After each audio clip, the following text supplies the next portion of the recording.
Hello and welcome to the Daily Dose of Wisdom. The French existentialist philosopher Simone de Beauvoir once said, "When we are in love, we are as we always should be."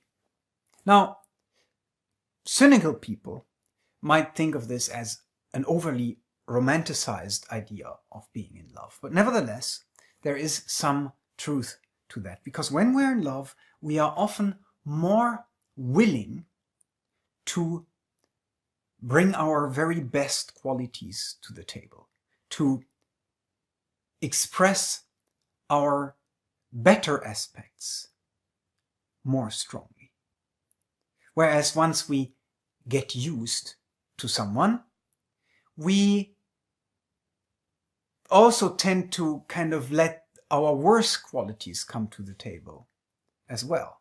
Whereas while being in love in those first weeks, months maybe, we keep those bad qualities at bay more easily because we are more willing to make an effort to be the better version of ourselves. As soon as we get used to the other, to being with the other, we are less likely to make that kind of effort that we made in the beginning, and thus don't bring our better qualities as much to the table and let our worse qualities come in.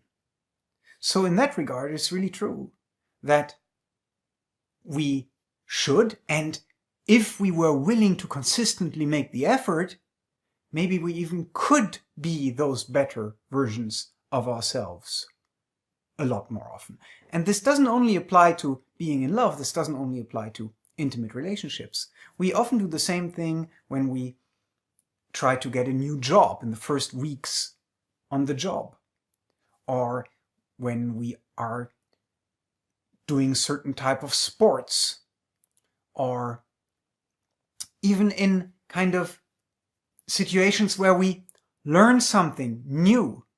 We are usually more willing to give it our very best when we learn that new thing.